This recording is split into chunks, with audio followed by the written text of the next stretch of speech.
Everyone, আমি রিয়ার আমার রান্নার রকমারি চ্যানেলে সকলকে জানাই অনেক স্বাগত। ঠাকুমারা আমায় গল্পেই বলতো কচু শাকে এত স্বাদ কেন? কেন কি দশমীর দিন মা দুর্গা প্রথমে শ্বশুর বাড়ি না গিয়ে প্রথমে কচু বাগানে থাকতো, তারপর একাদশীর দিন বাবা ভোলানাথ মাকে স্নান করিয়ে ঘরে তুলতো। আজকে তোমাদের সাথে সেই কচু শাকের রেসিপি শেয়ার করবো। ঠাকুমারা কি সহজ পদ্ধতি দিয়ে রান্না করতো সেই রেসিপিটি তোমাদের সাথে শেয়ার করব। এতে দিত কাঁচা লঙ্কা, শুকনো লঙ্কা, রাঁধুনি আর নুন আর হলুদ, আর এতে কিচ্ছু যেত না, নারকোল ছোলা কিচ্ছু যাবে না। খুবই একটা সিম্পল রান্না, যেটা 10 থেকে 15 মিনিটের মধ্যে ঝটপট রান্না হয়ে যাবে। এই যে কচুগুলোকে আমি ভালো করে ধুয়ে নিয়েছি, আর কচুগুলোকে না এরকম শেপে মানে কিছুটা লম্বা আর কিছুটা চৌকো শেপে আমি কেটে নিয়েছি। এটা সর্ষের তেল বা সাদা তেলেও করতে পারো, আমি সাদা তেলেই করছি। প্রথমে আমি দিয়ে দেব 2টো শুকনো লঙ্কা, এবার দিয়ে দেব পরিমাণ মতো রাঁধুনি,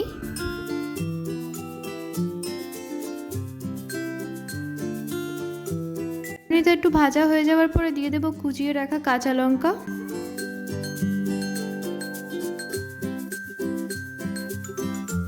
পরে আমি দিয়ে দেব কচু শাকগুলো,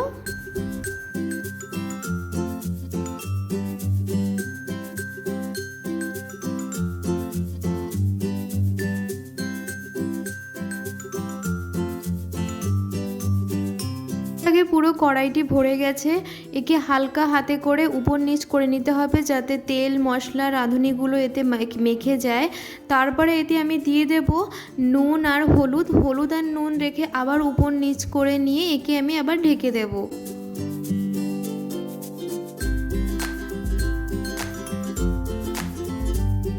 আবার 2 মিনিটের জন্য ঢেকে দেব। হালকা একটু নরম হয়ে গেলে বা আমড়ে গেলে আবার একে একটু নাড়াচাড়া দিয়ে খুলে নেব।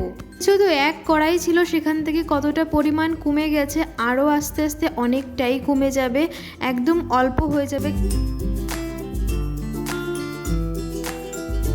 গ্যাসটি একদম মিডিয়াম ফ্লেমে রেখেছি, একদম জোরও দেবো না একদম আস্তেও দেবো না, মিডিয়াম ফ্লেমে রাখবো।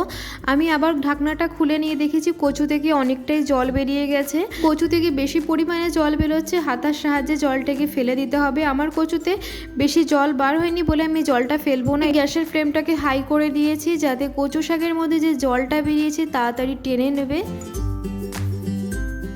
দিয়ে দিয়েছি এতে স্বাদ অনুসার চিনি, গ্যাসের ফ্লেমটা হাই থাকবে। এবার শুধু নাড়তে তালে থাকতে হবে।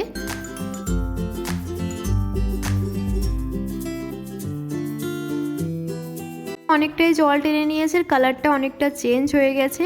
কি করে বুঝবেন যে কচুতে আর জল নেই? যখনই কড়াই থেকে ছেড়ে দেবে তখনই বুঝতে পারবেন যে কচুতে আর জল নেই। কচু শাকের রান্নাটি কমপ্লিট হয়ে গেছে। এবার আমি একে গরম গরম পরিবেশন করব। এটি আপনি ভাতের সাথে বা রুটির সাথে খেতে পারো, ভীষণ ভালো লাগে। খুবই সিম্পল রান্না, 10 থেকে 15 মিনিটের মধ্যে ঝটপট রান্না হয়ে যায়। এই রেসিপিটি যদি তোমাদের ভালো লেগে থাকে please like, comment, channel subscribe করতে ভুলবে না। নতুন একটি রেসিপি নিয়ে আবার দেখা হবে। সবাই ভালো থেকো, সুস্থ থেকো, ধন্যবাদ।